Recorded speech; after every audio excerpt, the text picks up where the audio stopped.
여러분 안녕하세요. 저희는 최신 및 가장 흥미로운 정보가 해외 토픽 속 대한민국을 찾아냅니다. 영상 유익하셨다면 구독과 좋아요, 알림 설정 부탁드리며 댓글로 의견도 남겨주세요. 한국의 잇따른 무기 국산화 소식에 미국과 일본이 크게 당황하고 있습니다. 한국은 미국 무기를 구입했던 나라 중 톱4에 포함되어 있습니다. 최근 10년간 63억 달러치의 무기를 수입해 4위를 기록했던 것입니다. 한국이 수입한 무기 중 미국산이 51%로 절대적인 상황이고요. 여기에는 F-35 전투기와 작전에게 함대공 미사일 등이 포함되어 있습니다. 지난 5년간 미국의 주요 무기 수출 중 50 이상이 항공기 분야였으며 총 12개 국가에 255대의 첨단 전투기를 납품하기도 했습니다. 한국 또한 F-35의 전투기 40대 구입에 7조 원 이상을 쏟아붓고 있습니다. 이런 상황에 한국이 KF-22 사업을 하자 미국은 불편한 기색을 감추지 않았습니다. 네, 안녕하십니까. 군사기밀 뉴스 TV입니다. 알람 설정을 하시면 영상 업로드 시 바로 시청하실 수 있습니다. 전투기 개발에 필요한 4대 핵심 기술 이전을 거부했던 것입니다. 한국은 단독으로 국산화에 나설 수밖에 없었죠. 처음에는 많은 이들이 의구심을 표했습니다. 선진국들도 신형 전투기를 개발하는데 보통 10년 이상이 걸렸기 때문이에요. 하지만 한국은 제2의 새레이더 등 핵심 기술 국산화에 성공하며 4월 9일 KF-21 시대에 1호기의 성공적인 출고시까지 마쳤습니다. 개발비와 120대의 양산 비용을 합쳐서 18조 원에 달하는 돈이 들어가지만 파생된 기술 활용과 일자리까지 창출돼 막대한 이득으로 볼 수 있습니다. 원하는 시기에 신속하게 전투기를 정비할 수 있다는 것도 큰 장점이죠. 현재 공군 주력 전투기 KF-16과 F-15K는 모두 미국산이어서 수리와 부품 확보에 어려움을 겪고 있습니다. 지난 5년간 수리 부품 부족으로 비행이 불가능했던 사례는 천여 건에 달합니다. 게다가 국산 미사일을 해당 전투기에 장착하려면 수백억 원의 통합 비용까지 지불해야 했습니다. 우리 미사일의 소스 코드까지 제공해야 해 기술 유출 우려도 심각했고요. 실제로 유럽 제타으로서 미사일을 FC 로켓에 장착했을 때도 통합 비용 800억 원을 미국 회사에 지불하기도 했습니다. 하지만 한국 KF-1이라는 국산 미사일을 마음대로 장착할 수 있다는 장점이 있습니다. KF-22 전투기에 3만여 개에 달하는 세부 부품 국산화율은 65% 정도죠. 700개 이상의 국내 업체가 참여해 1만 2천 개의 일자리가 창출되기도 했습니다. 이로써 2030년까지 항공 분야 세계 7대 강국으로 도약한다는 계획입니다. 세계 2위 방산 기업인 로키드 마틴이 한 해 약 65조 원의 매출을 올리고 있는데 한국이 위협적인 존재가 될 수 있는 것입니다. KF-21 전투기 출고식은 일본에서도 대서특필되며 큰 부러움을 샀습니다. 이것을 해내다니 믿을 수 없다는 반응을 보인 것입니다. 여기에 한국은 또 한 가지 미국을 놀라게 하는 발표를 했습니다. 지난달 31일 함정에 장착되는 근접 방어 무기 체계를 국산화하기로 결정한 것입니다. 바다에서 미사일을 방어하는 기술은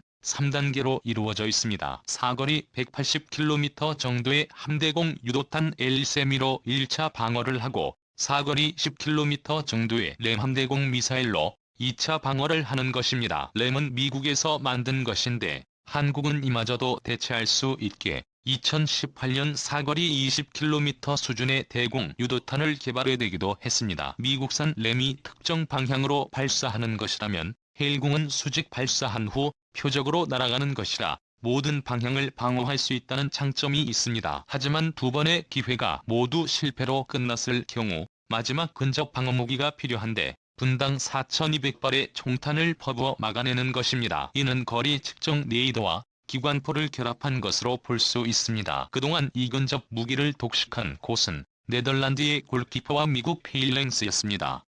한국도 이 두 제품을 번갈아 도입해왔고요. 골키퍼는 네덜란드가 1975년부터 연구 개발을 시작해 완성시킨 무기, 저탐색 레이더와 추정용 레이더를 통해 목표물을 포착하고 위협도에 따라 표적 순위를 자동으로 할당해 재빠르게 대응할 수 있습니다. 골키퍼는 1996년 건조된 한국형 구축함 1호 광개토대왕함부터 달리기 시작했습니다. 일본 초계기가 근접 비행으로 위협할 때 뛰어난 레이더 성능을 보였던 바로 그분함이죠. 호르무즈 해협에 파견됐던 청해부대 함정에도 골키퍼 기관포가 달려 있습니다. 이 때문에 해적 같은 배가 다가와도 쉽게 대응할 수 있는 상황이고요. 골키퍼의 사정거리는 3km 정도로 해수면에 바짝 붙어서 날아오는 미사일을 스키밍해도 대응할 수 있습니다. 2016년에 라이진 X1은 네덜란드 측과 골키퍼 판정비 계약을 체결하기도 했습니다. 2018년에는 네덜란드의 탈레스에 20여 명의 기술 인력을 파견해 경험을 쌓고 구미 생산본부에서 골키퍼 전용 창정비 시설을 구축해 운용 중인 상태입니다. 작년 6월 한국 창정비로 새롭게 태어난 골키퍼가 최종 시험에 성공하기도 했습니다.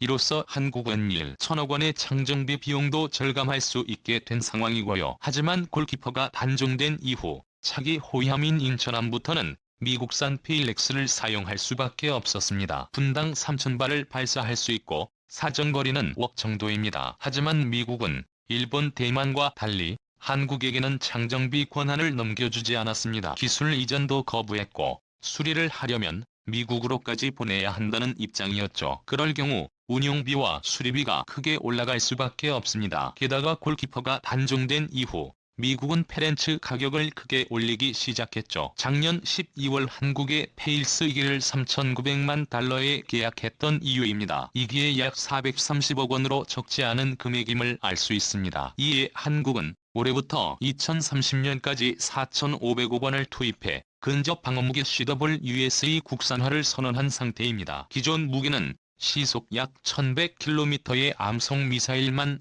대응이 가능한 수준인데 한국은 초음속 미사일까지 요격할 수 있게 개발한다는 방침입니다. 최근 개발된 순항 미사일이 대략 마하니 시속 4,800km까지 빨라졌기 때문이죠. 만약 미사일이 5km 이내로 접근할 경우 근접 무기로 방어할 수 있는 시간은 단 3초 정도에 불과합니다. 3초 내로 200여 발의 총탄을 난사해 방어를 하는 것입니다. 국산화가 더 쉬운 이유는 골키퍼 창정비를 해봤고 새로 개발한 ASA 레이더까지 갖추고 있기 때문입니다. 한국은 이 근접 방어 무기를 자동, 수동, 반자동으로 모두 가능하게 개발하려 하고 있습니다. 미국이 또 한 번 놀랄 수밖에 없겠죠. 일본 또한 한국의 국산화 소식에 크게 놀라며 수백 개의 댓글로 현실을 부정하고 있습니다. 한국은 못할 것이다, 만들어도 효과가 없고 아무도 쓰지 않을 것이다 라면서 말입니다. 하지만 한국이 국산화에 성공하면 기존 근접 방어무기 수신분도 단계적으로 교체할 수 있습니다. 즉 수천억 원을 절약할 수 있게 되는 것입니다. 게다가 향후 경항모와 한국형 차기 구축함 호위함 등 최신 함정에도 장착할 수 있습니다. 최근 5년간 미국의 전 세계 무기 수출 비중은 37%를 차지했습니다. 전체 순위 2위부터 5위까지는 러시아, 프랑스, 독일, 중국 순인데 한국도 당당히 무기 수출 세계 9위에 이름을 올리고 있습니다. 한국의 무기 수출은 5년 전에 비해 210 증가했고 전체 수출 시장에서 차지하는 비중도 0.09%에서 3.7%로 상승한 상태입니다. 잠수함은 자체 생산이 가능해져 더 이상 수입을 할 필요가 없고 한국형 차기 구축함 KDDX도 우리 손으로 만들고 있습니다. 2030년까지 총 사업비 7조 8천억 원을 들여 6척을 건조한다는 것입니다. 한국이 만든 K9 자주포는 호주에 1조 원 어치 수출됐을 뿐 아니라 터키, 폴란드, 인도에서도 활약하고 있고 하나 디펜스가 만든 레드백 장갑차는 독일 업체 링스와 경쟁하며 호주에서 최종 도입 후보에 오른 상태입니다. 레드백의 최종 기종에 선정되면 7조 6천억 원 상당의 경제적 파급 효과가 기대되고 있고요. 한국은 T-50 초음속 고등 훈련기를 7개국에 2조 원 이상 납품했는데 KF-21 본격 양산 시 더 큰 매출이 기대되는 상황입니다. 캠리 F-21은 2016년까지 2,000여 회의 비행시험을 거쳐 완성해 나간다는 방침입니다. 한국의 국방내산 증가 추이를 보면 2015년 37조 원에서 50조 원대로 올라선 상태인데 국산화를 하면 할수록 예산 절감 효과도 크게 볼 것으로 기대됩니다. 강력한 대한민국 첨단 무기 국산화를 응원